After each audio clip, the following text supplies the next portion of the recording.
just like your question, as if I'm doing something wrong by not basing my identity and my worldview and my understanding on the dysfunctional reductionist definition of white American. I mean, look, for most of the people who are categorized as Americans and who claim American history as their history, who feel some sort of, connection to the so-called founding fathers, Paul Revere and what have you, most of them only have even been over there for 2 or 3 generations. A smaller number than that's been over there for 4 generations, and very few, except for the descendants of slaves, have been over there since the beginning. The overwhelming majority of so-called Americans throughout most of American history, their families were somewhere else. It's the same with mine. The Irish side of my family came over during the potato famine, and the German side came over more recently than that. Yet, for some reason, we're all supposed to believe that we are all somehow connected to the history and the cultural heritage of that country, connected to people that we're not connected to in any way whatsoever, as if they are our ancestors. They even call them our forefathers. What do I have to do with George Washington? America isn't a tribe. America is nothing but a blood-soaked piece of land that a ragtag horde of Europeans fled to escape Europe. And then it became a land that people fled to escape American foreign policy that pillaged their own countries. And the people that have undeniably been so-called American longer than 99% of so-called Americans, the descendants of African slaves, are still treated like outsiders in a country that they've been in longer than most people. They've been there at least as long as the most pedigreed aristocratic so-called Mayflower families. I mean, just on seniority alone, they're supposed to be among the highest status citizens of that country. Malcolm X once said, "You are not an American, you are a victim of American." Shade Balson came and said that American is not an ethnicity. American is a conditioning. Well, I know from just saying the 2 phrases from these 2 enigmatic people, especially in the contribution of what Black people is going through, especially for the late Malcolm X, and today we are having Shahid Balson, which also I'm going to feature in this video. And you are going to see how they are describing the United States, how their lenses, his lenses after staying in the United States for a number of times, he can come clearly out and also say this about the United States. And it's not about what he's been saying, but this is just the truth of what is really happening. And he talks about some important things that I believe that people need to hear out. And I'm also going to be talking about some things which are really, really important, and historical oppressions which have been happening to Black people in regards to what is called the American dream, which people have always been sold to. So if you join me in today's presentation, it's going to be an eye-opening presentation by this white professor, Shahid Balson. And he is Arabic, but he's white. He is white Arab, right? So while that's not an issue, the issue is the message that he shares with people. He shares with people from the Black community. That's the most important thing. And I hope that we get to see the United States in its lenses. And why am I presenting this video to you? I'm presenting this video to you to also showcase that sometimes what you believe is not what really happens. And this video is also important to people who have always taken the United States as a mighty, who has always taken the United States as something which is big. I understand the United States is one of the superpowers that you are having, but with time, it's losing its ground. The United States is losing its ground, and people are really coming out and talking about this. And I hope that you've seen a lot of people complaining about the cost of living, about the health issues of people who are in the United States, and a couple number of things. Well, that is not just that. These information highlights some things that people need to know, especially people from the Black community. And here to me today, I'm going to present you and tell you why the United States is conditioning. I see that it's not a safe place to be. And I've talked to people, I've tried appealing to people that if they can they could live and, seek to go somewhere else. The cost of living, the inflation, with a number of things which have been happening in the country. While we're going to look at the political stance, why the United States is not an ethnicity. While, I mean, being an American is not an ethnicity, but it is being conditioned. So let's jump right into the video and I'll come back with my commentary. I hope that this video that I'm going to present to you will help you. And this is just an appeal just before watching the video. There are some videos that I can't post on this platform because of censorship. Also adhering with the YouTube policies. So if you'd like to see videos which are exclusively that important, but due to policies, they can't be allowed in the platform, we am having a Patreon. If you go to my bio, you'll go see the Patreon account, and you can join, because soon I'll be posting videos which are exclusively for educational purposes, but really important, but at the same time sensitive, right? So let's dive right into the video. Like the video, subscribe to the channel, and let's dive right into it. As if you're from there, but you are a white American after all. How do you reconcile that? Well, I say our people, and I say our countries with regards to the Muslims and the Muslim lands, because I'm a Muslim. The history of the Muslims is my history. The Muslims are my family. That's my nation. The Ummah is my nation. Being American isn't a citizenship, it's a condition. And once you realize that you have that condition, you can spend the rest of your life trying to recover from it. It's like PTSD. You have American dissonance syndrome. And if you reach adulthood and you're still patriotic, you have the most profound case of Stockholm syndrome imaginable, because that society has deeply, deeply wronged you. I mean, when you say that someone is an American, basically you're saying that they were an abused child, psychologically abused, emotionally abused, mentally abused, educationally abused, and abused in every other kind of way. You've been lied to. You've been programmed with dysfunction. Your intellect has been systematically degraded. Your intellectual and your moral depth has been deliberately depleted to make you shallow. Cognitive dissonance has been inflicted on you your whole life. When you say American, you may just as well say damaged or victimized. You come from a country that has a fabricated national identity around a set of values and principles it never, ever applied anywhere. And in fact, more often than not, only ever applied the opposite. You live in a country that is demonstrably and obviously an authoritarian oligarchy, but which you have been taught since childhood is a democracy. No one living in America today has lived under any administration that wasn't guilty of war crimes and crimes against humanity, committed both abroad and on domestic soil. And you've been brainwashed into thinking that your country stands for freedom and justice.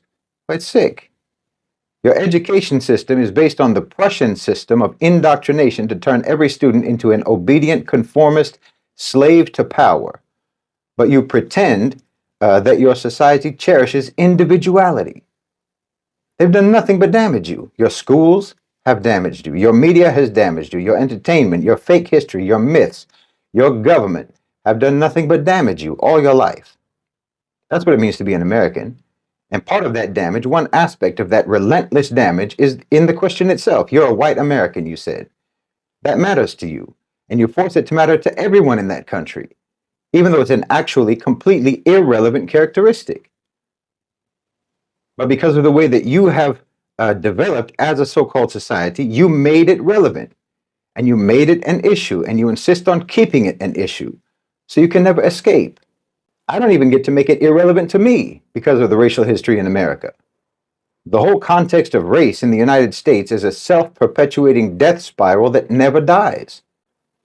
You assign value to all of these characteristics that are actually the least valuable characteristics that a human being can have. I mean, why race? Why skin color and not eye color or hair color? Why not height? It's incredibly arbitrary and stupid. But you did what you did. You drew the lines where you drew the lines, and you sentenced whole segments of humanity to imprisonment within these shallow, superficial, meaningless definitions, which then created a long, disgraceful history of actual experience that millions upon millions of people have suffered, for no reason. So everyone who grew up in America eventually has to pursue self-rehabilitation, deprogramming, repair, debugging, detoxification, just to try to undo all the damage that being American has done to them, just so they can try to be normal. To be American is to suffer from a multitude of chronic diseases.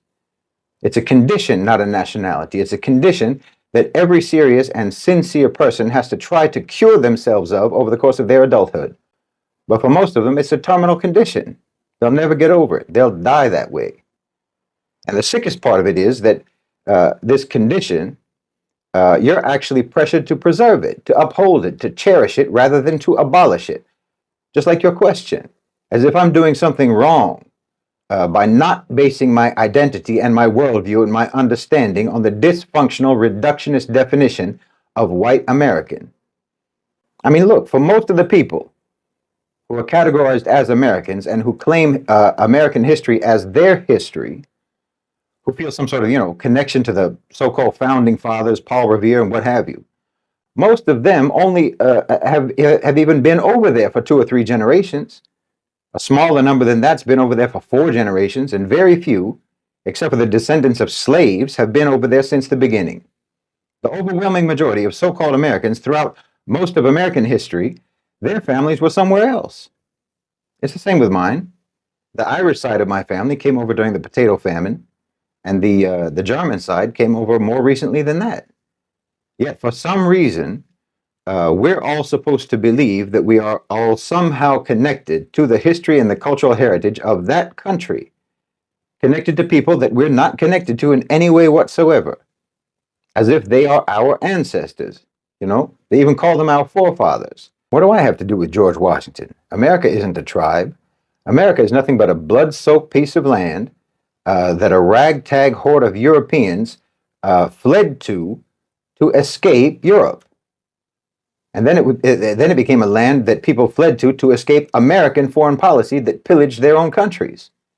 And the people that have undeniably been so-called American longer than 99% of so-called Americans, the descendants of African slaves, are still treated like outsiders in a country that they've been in longer than most people. They've been there at least as long as the most pedigreed aristocratic so-called Mayflower families. I mean, just on seniority alone, they're supposed to be among the highest status citizens of that country. Their ancestors sacrificed more by force and for more generations than anyone living in America today. But until now, they have to fight just to be given equal rights and equal opportunities on par with people who just got off the boat 3 generations ago, 2 generations ago, 1 generation ago, or yesterday. Let's not even talk about the indigenous people, because of course let's not talk about them. They're never to be spoken of. But somehow we're all Americans. This abstract, fabricated identity that everyone is just supposed to believe in and unthinkingly adopt. Because if you didn't, you might actually notice how abstract and how fabricated it is. When it comes to some sort of national identity, country-based, geographically based identity, politically based identity, everyone accepts the idea that you can become integrated into a history that isn't yours. That, for instance, your family can immigrate to the U.S. in the 20th century or the 19th century or the 21st century and get citizenship, and then suddenly you have Abraham Lincoln in your family tree. Everyone accepts that as rational. But when it comes to Islam, for some reason you can't accept it. You can't accept that becoming Muslim connects you to the continuum of Muslim lives, stretching back all the way through the followers of all the prophets. You can't accept that becoming a Muslim makes you a member of a nation based on belief, even though belief in so-called American values and the American Constitution is supposedly what makes you, or what makes an immigrant an American. An Italian American, a Greek American, a Haitian American, everyone. Everyone recognizes and everyone accepts that those people, immigrants, feel a connection to and still derive their identity from their home country. But being a Muslim American isn't supposed to be like that. George Washington, Thomas Jefferson, Roosevelt, Kennedy, all of these men who never believed in or practiced the values that you're supposed to revere them for are supposed to mean more to you than Rasulullah sallallahu alaihi wasallam, more than the Sahaba, more than all of the Muslims throughout history all over the world who believed in and practiced and lived by the values that you, as a Muslim, also believe in, practice, and live by. No, sorry. I do not identify with the hypocrites of so-called American history, who only ever use their preaching of values and principles as a way to mislead and misdirect the population and to distract them from the misery caused by the actual values that they practiced. The values of greed and selfishness and white supremacy and classism and materialism, exploitation, theft, murder, and plunder. I was raised in the country where those values were practiced but not preached, and where the values that were preached were not practiced. Just having been born there and just having been raised there does not oblige me to pretend otherwise. No, the history of Islam, the history of the Muslims, that's my history. And that includes Muslims from all parts of the world, Muslims of every race and color, ethnicity, and language. Those are my predecessors. Those are my ancestors. The Ummah is my nation and my national identity. And their history is my history. Being American is nothing but a legal status and an incidental fact of where my parents were when my mother gave birth to me. The rest of it is just damage and programming that I've had to overcome over the course of my life, and superficial characteristics like my language and, certain cultural practices like the food and the manner of clothes that I'm used to, what I'm familiar with. But it's like what I talked about before. Being a Westerner, being an American refers more to a mentality than a nationality. And separating that mentality from that nationality is the most crucial thing that any American can ever do for their own mental, spiritual, psychological, and emotional well-being. And I think that any American who does that, who genuinely does that, sincerely does that, well, I think that they will inevitably find that they feel that they have more in common with the people of the global South than with mainstream America, whether they're Muslim or non-Muslim. I personally believe that nothing can actually help you do that, deprogram yourself better than Islam.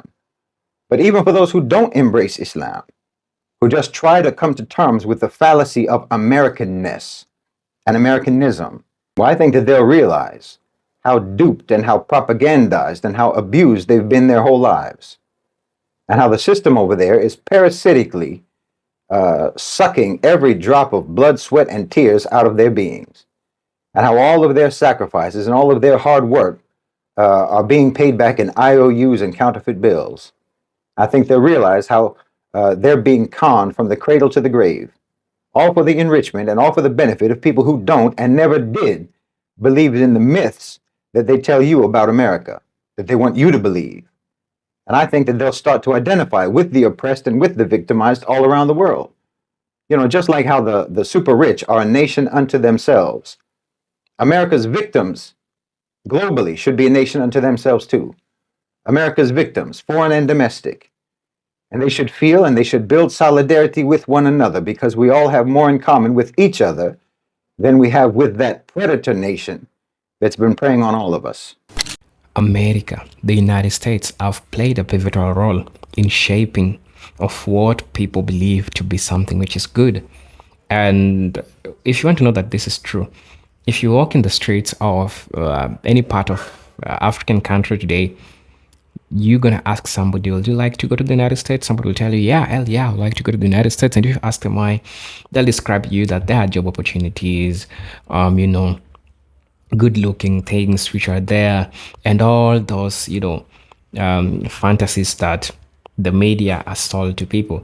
So the phrase America is conditioning suggests that the United States is a society that plays a significant role in shaping the thoughts, beliefs, and behaviors of people or its citizens or its residents. That's why they've sold to a number of people what is called the American dream. And the American dream doesn't seem to be the American dream, right?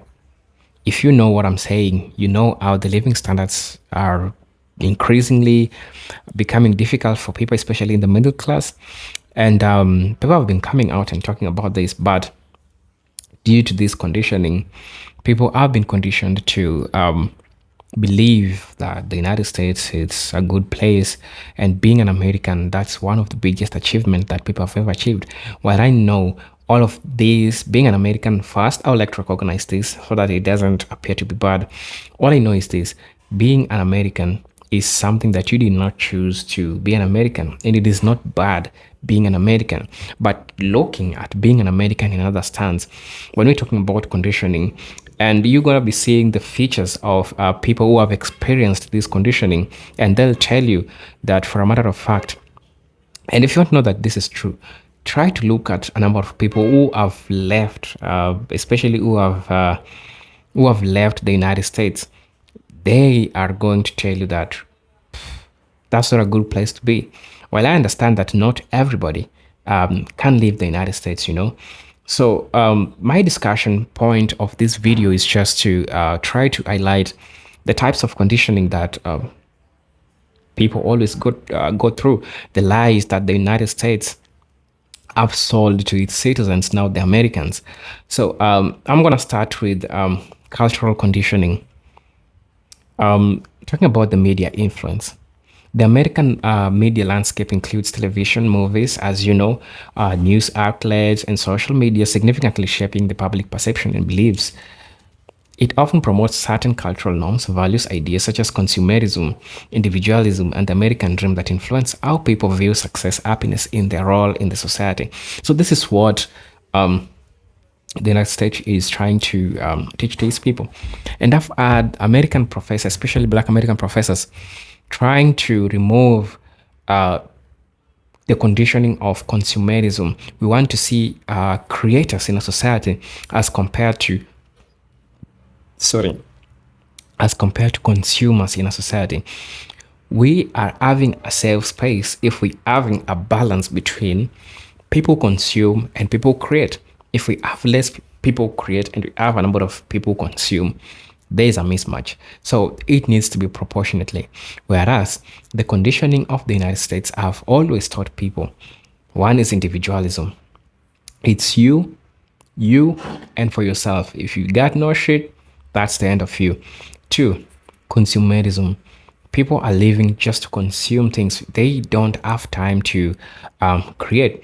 Of course, I know they have people create, but if you look at the ratio of people create and people consume, it's imbalanced. And so that's conditioning which has always been the happiness, has always been something which is happening, and trying to sell the people what they believe what is happiness and what they believe what is not happiness. So in this sense, you get to see how the cultural conditioning has done, and trying to look at the education system. The education system in the USA plays a key role in conditioning individuals. Now listen, schools often emphasize certain narratives about American history, civic duty, national identity, which shapes how students perceive their country and their place within it.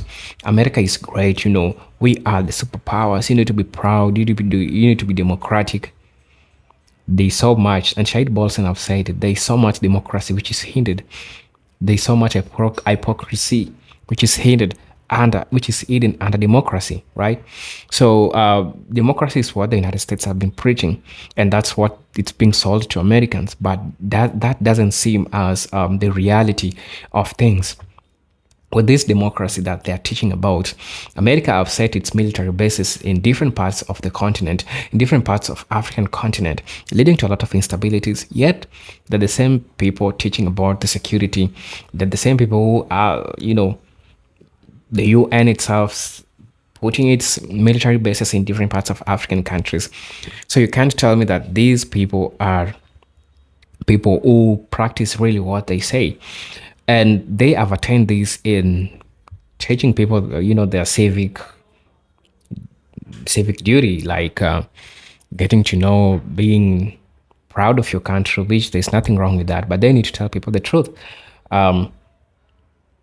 Social norms, the conditioning in the social norms. Look, from young age, individuals in America are conditioned to adhere to social norms such as the importance of work, the value of competition, and the notion of meritocracy. And I've been talking about the issue of meritocracy. I've been talking about the issue of meritocracy in the sense that you're being lied to, that especially in a state where racism is there, you're being taught that if you work hard, you are able to achieve a number of things in your life. America is is under meritocracy. If you work hard, everything's just gonna happen the way you want. Well, that happens, but in a rare circumstances. So in the big part of it is that things come into play. One, racism is a big part or is a big cancer in the United States. So something like meritocracy cannot really happen or cannot really happen easily in these kind of places because that's just what these societies are. But yet the conditioning, the social norms through cultural conditioning that they tell their people is that, if you work hard, you're going to go to school, you're going to get being employed, you're going to work so much hard. How many people are having their college degrees and yet they don't have any jobs? So many. Maybe in your hood, you know them and you've seen them. These things have been happening, right? So for me, I just believe that the conditioning have played a big part in also making this happen. I'm also going to talk about political conditioning. Let's look at patriotism and nationalism. American society often conditions its citizens to express strong feelings of patriotism and nationalism. This is evident in practices like reciting the Pledge of Allegiance in schools, the reverence for national symbols like the flag, and the widespread of celebrating the national holiday, which nothing is wrong with it, but just get to see the evils that the United States have stood with. You'll be afraid to recite, the Pledge of Alliance. You'll be so afraid to recite it after realizing what it has done. Let's talk about political polarization, still under political conditioning. The political environment in the US has become increasingly polarized, with the people being conditioned to align strongly with the conservative or liberal ideologies. This conditioning often comes from media, social groups, and political leaders, leading to a deeply divided society where compromise and open dialogue are increasingly rare. You know, a lot of people are victims of the United States, of the cancer that the United States itself it is. So being a citizen itself doesn't mean that you're immune to the problems. And for the people who know, they know that this is something which has been happening. The divide between the groups. You have to be in a given group. You have to identify yourself with a given group, so it's just crazy, right? So I'm going to talk about law and order. The United States conditions its citizens to respect authority and the rule of law, often through a strong focus on law enforcement, criminal justice, and the military. The conditioning can lead to a culture that values security and order, sometimes at the expense of civil liberties or social justice. I don't want to talk about the hypocrisy of law and order, of the lynching that it has done to black people in the United States. You know it very well. I don't want to dwell much into it. It's really sad, and I don't want to talk about it. Economic conditioning. I've talked about consumerism. American conditions its citizens to be consumers, driving the economy through constant purchasing and consumption of goods and services, advertising, social status linked to material possession, and normalizing of debt all contribute to this consumerist mindset. And I've talked about that. If we don't have a place where people can create, if we don't have a balanced system where we have people create and people consume, then that's just a messed up economy, and that's economic conditioning. One of the things which have been happening in the United States, and they made this happen to black people. Black people recorded a high number of purchasing power as compared to any other group. But if you ask yourself, do they save? I know a few of them save, a few of them have things going on, but you'll see black people purchasing expensive things because it is the conditioning that is the society. I've taught people to do that. I've taught people to believe in that. I'm also talking about work ethic. There is a strong cultural emphasis on hard work and productivity in the USA, often tied to one's identity and self-worth. This Protestant work ethic conditions individuals to prioritize work over other aspects of life, such as the leisure or family time. You have to be working. You have to be working. Keep on chasing the money. Keep on waking up. Work every day. People don't see values in family. We have dysfunctional families in the United States. I'm sorry to say this, because the system, the conditioning has taught people to one of the most important things is just having your money right. Things like having family, things like having a happy life, like as an individual, besides knowing yourself, knowing your God, has been put aside. But things like having to make money, being rich, living lavishly, have any type of thing you want, that's the narrative that has always been taught. And these began long ago with the, Protestant work ethic. One of the major works that early scholars covered, people like, we have early scholars who, looked into this. And I hope that we get to see how we were being played, So I'm also going to talk about class stratification. People have been taught that white people, they are of high class. People of color, now you can start from there. And that's your society. The same society is teaching me about meritocracy. There's nothing like that. It can never happen. So I just want to know, what do you think about this video? What do you feel about it? Is it okay with you? Are you agreeing with what Shahid Bolson is saying? For me, I'll say Elias. I agree 100%. I don't have to go to the United States to know this, right? Yeah. So tell me what you think about this in the comment section. I really want to know. And if you're watching this video for the first time, I'll like to ask you to subscribe to the channel, join my membership, and really get to see what I can offer you. I would also advise you to join my Patreon, because as I said, there are videos that I can post on the platform following the rules of the platform. But if you join my Patreon, you can exclusively go and see them. Until then, peace, love, and harmony. As you always know, salute. This is Eugene Doc Stories.